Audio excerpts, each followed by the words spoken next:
If you haven't subscribed yet, now's the time. When the channel reaches 1,000 subscribers, I'll share a surprise story I've prepared especially for you. The lobby of the small metropolitan police station was nearly empty when the woman walked in. The overhead lights had been dimmed to their evening setting, casting a steady, neutral brightness across worn floor tiles, plastic chairs, and a bulletin board filled with routine notices. The desk sergeant was preparing to close out his shift when she approached the counter, speaking in a calm voice that immediately broke the quiet routine of the night. She said she had come to report a homicide, one she claimed to have committed 17 years earlier. Her tone was steady, her expression composed, but her eyes carried a distant heaviness that suggested she had rehearsed this moment for a long time. The sergeant hesitated only long enough to assess whether she was intoxicated or unstable. She seemed neither. He called for the on-duty detective.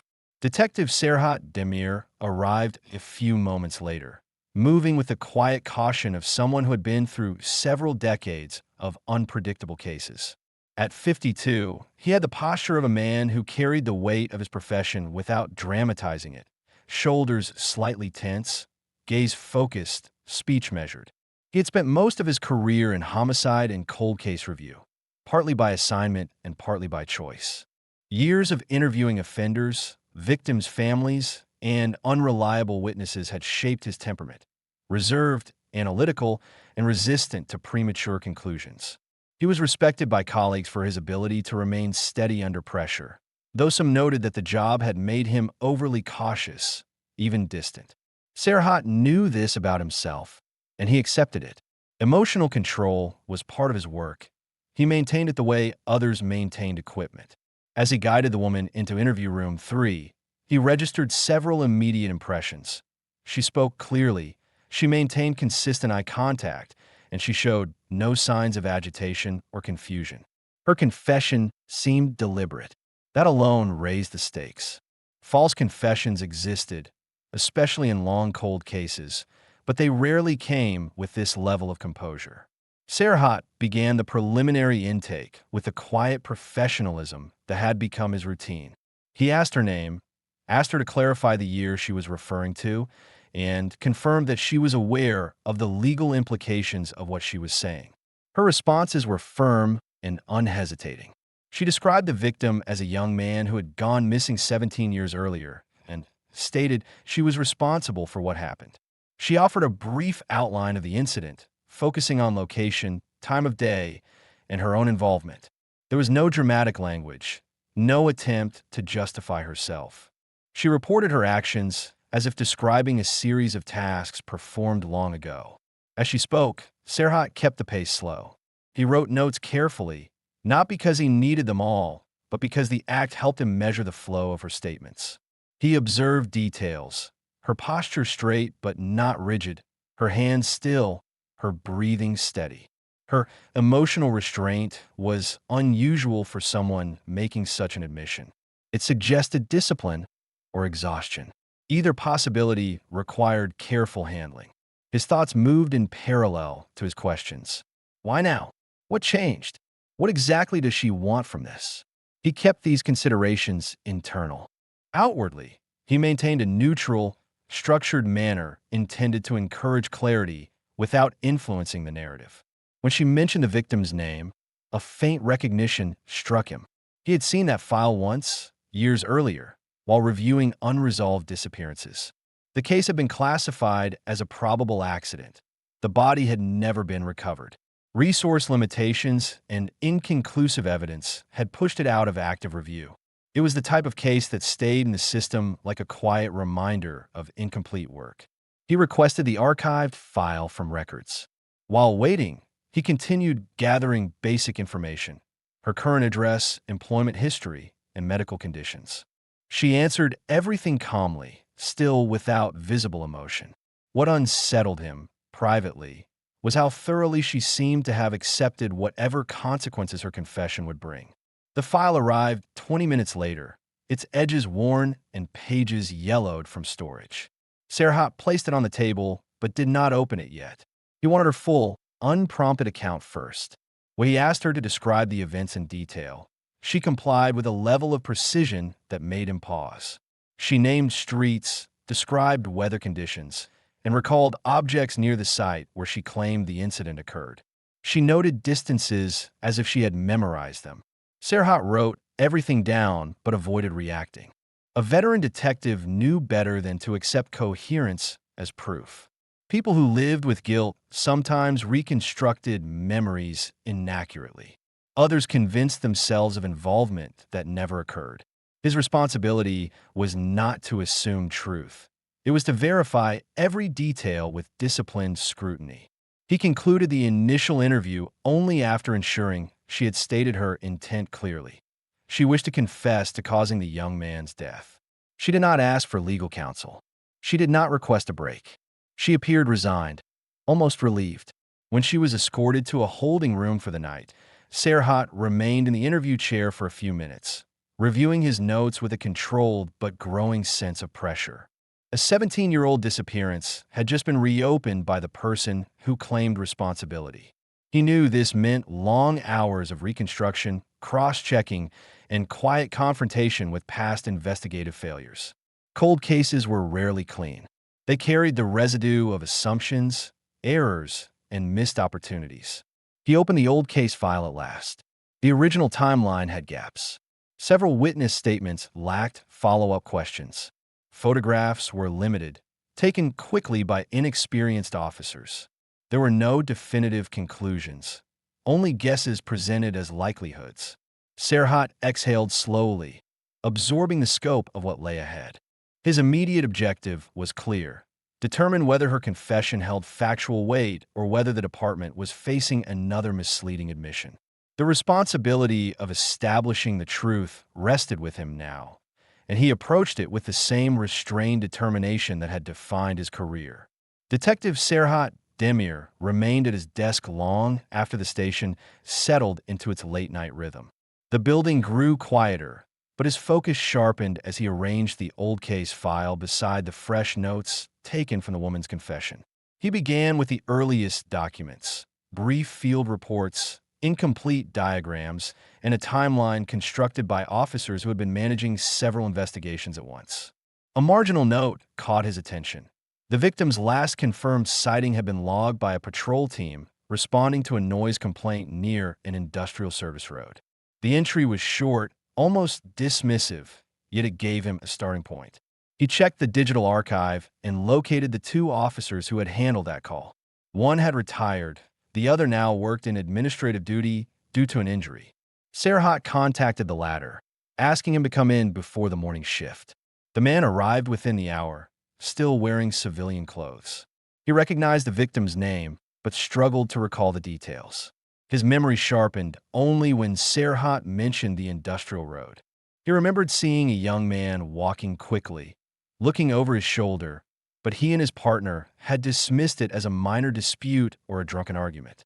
They had been understaffed that night and redirected to a higher priority case minutes later. When asked whether the woman's presence had ever been reported or suggested, the officer said no. However, he acknowledged that they had not searched the area thoroughly. He admitted this with the restrained discomfort of someone aware that a more thorough response might have changed the course of the investigation. Serhat registered the hesitation, not to assign blame, but to understand how the early missteps had shaped the case. After the interview, he checked the station's evidence storage logs. The footprint cast he remembered from the earlier review was still cataloged, though in deteriorated condition. He requested it for examination. The technician brought out a sealed box marked with worn handwriting, and Serhat inspected the cast under steady fluorescent light. The pattern did not match the victim's shoes listed in the original property report.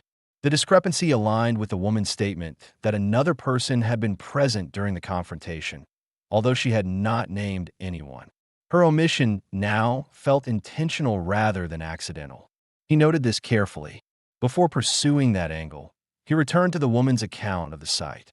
She had described a narrow clearing behind a storage facility, bordered by discarded machinery and a shallow ditch.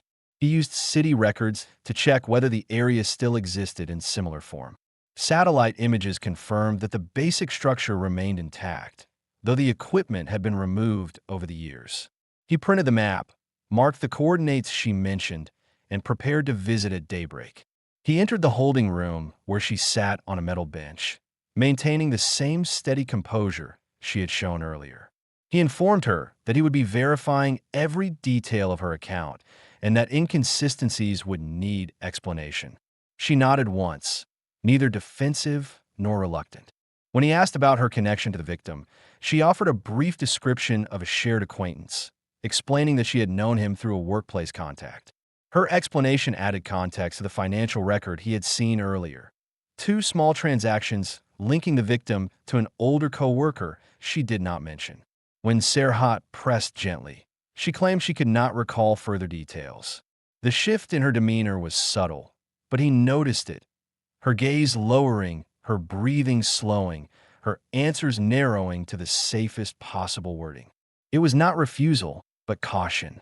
He ended the conversation and instructed the guard to return her to her room. On his way back to his desk, he weighed the interaction. She was telling the truth about her presence. That much seemed clear, but she was withholding something. Whether out of fear, guilt, or loyalty remained uncertain. At first light, Serhat drove to the industrial zone. The air was cold, the pavement empty, and the storage facility's outer buildings looked unchanged except for rust repairs and new fencing. He parked near the service road and walked toward the clearing she described. The terrain matched her narrative more closely than he expected. The slope of the ground, the position of an old concrete base, the way the vegetation thinned near the ditch. He crouched to examine the soil. Even after 17 years, faint depressions and disturbed layers suggested repeated foot traffic during that period. He photographed everything, including a patch of ground where the original search team had documented the footprint cast. Standing there, Serhat felt the familiar pressure of a case shifting from uncertainty to possibility. The woman's confession was no longer theoretical. It aligned with physical geography, archived reports, and overlooked evidence. Yet her omissions created new questions he would need to address before moving forward. He checked his watch, took another slow survey of the area, and returned to his car with methodical resolve. Back at the station, he began cross-referencing the victim's employment records, tracing coworkers, supervisors, and documented disputes. One name repeated across several entries, the same individual tied to the financial transactions. The coworker had never been interviewed in depth. Early investigators had assumed the victim's disappearance was accidental and focused elsewhere. As he prepared to request contact information, Serhat paused, aware that this was the first concrete link to his second presence at the scene. It was not evidence yet, but it altered the direction of the investigation. Quietly, he organized his notes into a structured outline, marking connections that would require verification. The weight of the case grew heavier, but clearer. The confession had opened the door, yet understanding what truly happened 17 years earlier would require dismantling every assumption surrounding the disappearance. The work ahead would be slow, deliberate, and demanding. Exactly the kind of investigation that defined his career. Detective Serhat Demir spent the early hours of the morning examining the co-worker's name printed across the employment files. The records showed a man in his late 20s at the time, older than the victim, with a history of short-term jobs and periodic conflicts noted by supervisors but never escalated to formal complaints. One entry stood out, a written remark about a dispute involving equipment access, logged only a week before the victim's disappearance. It was not detailed, but it was enough to warrant immediate attention. Serhat contacted the facility's current management and requested archived personnel files. The supervisor on duty, unfamiliar with the old case, offered to assist, but warned that most documents from that period had been digitized unevenly. After several searches, she located a folder containing incident logs and maintenance reports. Inside was a brief notation indicating that the co-worker had been assigned a vehicle maintenance task on the same night the victim was last seen. The report listed his signature, the van's plate number, and a completed mileage form. The final mileage entry exceeded the expected distance for the assigned task, a detail that earlier investigators had dismissed because the vehicle logs were poorly maintained at the time. Serhat examined the mileages carefully. When cross-referenced with the area around the storage clearing, the numbers aligned with a detour that would have placed the van within walking distance of the site. He printed the documents, aware that this finding introduced a second possible witness or participant, but still lacked context for the relationship between the woman and the co-worker. He requested the co-worker's current address and drove there without delay. The man lived in a worn apartment block on the outskirts of the city. When Serhat knocked, the door opened cautiously. The co-worker looked older than his age suggested, thin, unshaven, and visibly unsettled when he recognized the detective's identification. Serhat introduced himself and stated his purpose. The man hesitated, eyes shifting from the hallway to the floor, before allowing him inside. The apartment smelled of stale air and mechanical lubricant, as though the man still carried his former work habits into his home. Serhat began the conversation with neutral questions: how long he had known the victim, whether they worked closely, whether he remembered the night of the disappearance. The co-worker answered quickly at first, insisting they barely interacted. But when Serhat presented the mileage records, his confidence faltered. He claimed he had forgotten the extra distance, then corrected himself, saying he might have taken a wrong turn in the dark. His voice tightened with each correction. Serhat observed him closely. The co-worker's hands shook slightly, not from fear of the detective, but from the strain of recalling a night he had avoided discussing for years. When asked whether he remembered seeing the woman, he responded with a rehearsed denial, too fast, too polished. Serhat did not challenge him directly. Instead, he let the silence settle, giving the man room to feel the weight of the discrepancy. After a long pause, the co-worker admitted he had been near the industrial zone, but only, he claimed, to look for tools misplaced earlier in the week. His explanation lacked detail and contradicted the timing in the logs. Serhat noted every inconsistency, knowing that filling these gaps would require corroboration rather than confrontation. Leaving the apartment, he called for a forensic review of the vehicle maintenance logs, requesting an analysis of possible contaminants that might have transferred from the van to soil samples collected during the original search. The technician informed him that some archived samples still existed. If the chemical compounds matched, it could place the co-worker's van at the scene during the critical window. Before returning to the station, Serhat drove to the victim's former neighborhood to speak with individuals who might recall tensions that were never included in the early investigation. An older resident remembered a heated argument behind the workshop, two men shouting, a woman trying to separate them. She could not identify the participants clearly, but her memory of the woman's clothing loosely resembled the style of the woman now in custody. The detail was imprecise, but consistent enough to warrant documentation. Back at the station, Serhat reviewed the interrogation footage of the woman once more. This time, he focused on her pauses, her choice of words, and the point at which her tone shifted. When pressed about the presence of another person, she had not denied it. She had restricted her answers. It suggested a mixture of responsibility and protection, directed towards someone who played a role she was not yet willing to acknowledge. As he prepared the next round of interviews, the technician arrived with preliminary results. The soil sample collected years ago contained a trace of industrial lubricant consistent with products used on the co-worker's van during that era. It did not prove involvement, but it placed him in the vicinity more definitively than before. Serhat closed the folder and sat back in his chair, absorbing the progression of events. The confession had opened the investigation, but the emerging evidence pointed toward a broader confrontation, one involving more than the woman initially disclosed. The case was no longer a single admission. It was a network of actions, decisions, and omissions that had shaped the disappearance 17 years earlier. With this realization, he prepared to question the woman again, this time intent on uncovering the missing link between her role and the co-worker whose presence near the scene could no longer be dismissed. Detective Serhat Demir entered the interview room with the co-worker's inconsistencies fresh in his mind. The woman sat where she had been left earlier, hands resting calmly in her lap.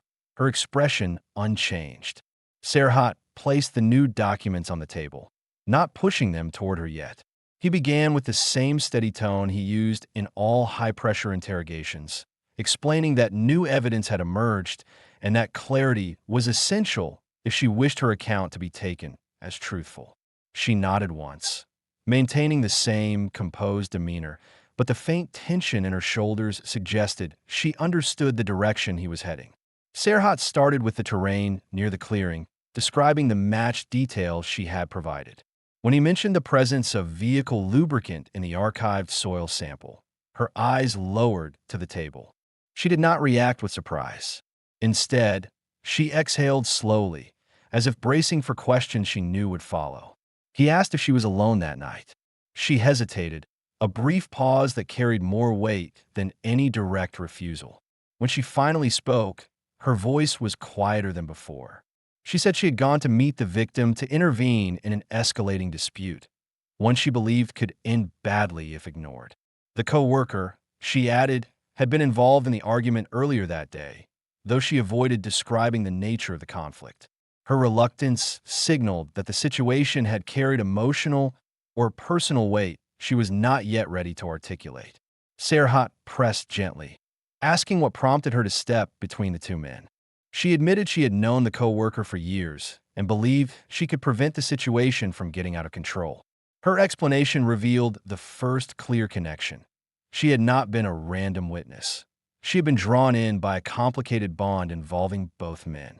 She described the confrontation as sudden and tense, with raised voices and a moment where the victim tried to walk away. She stepped toward them to de-escalate, but the movement startled one of the men, and an uncontrolled shove caused the victim to fall backward. Her description of the fall was spare but direct. The shock of seeing him motionless had led to panic, and she had turned to the co-worker for guidance. As she spoke, her voice remained steady, but her hands tightened slightly on her knees. The emotional strain was present, subdued but unmistakable. Serhat listened without interrupting. He asked whether the co-worker had suggested contacting authorities. She shook her head. He had insisted the situation would be judged harshly and that involving the police would destroy them both. She admitted she had accepted his judgment because she was terrified of what a formal investigation would imply. Her decision, she said, had weighed on her every day since. When Serhat asked why she had not mentioned the co-worker earlier, she looked directly at him, a sharp, controlled glance that revealed both resolve and fatigue. She said she feared implicating someone who, despite his role in the concealment, had not intended for the victim to die. But she acknowledged that avoiding his name had become impossible now that the evidence placed him near the site. Serhat maintained his professional restraint. He asked for a detailed sequence of the minutes after the fall. She provided them carefully, the co-worker checking for signs of life, declaring the victim beyond help, urging her to leave the scene before anyone noticed, and later convincing her that reporting it would only cause further damage. She admitted her compliance had been a mistake rooted in fear, not loyalty. After finishing, she fell silent. The room seemed to settle around the weight of her account. Serhat stood, collected the documents, and stepped out, leaving her with a guard. He walked directly to the co-worker's apartment with the team. The man answered the door reluctantly, aware that avoiding further questioning was no longer possible. When presented with the woman's expanded testimony, he denied involvement again, but his posture collapsed under the pressure of the contradictions. His responses shifted from denial to fragmented justifications, claims of panic, confusion, and misplaced fear of legal repercussions. Serhat remained calm, documenting each change in the co-worker's story. The man eventually conceded that he had been at the clearing, that he had seen the victim fall, and that he had pressured the woman not to report it.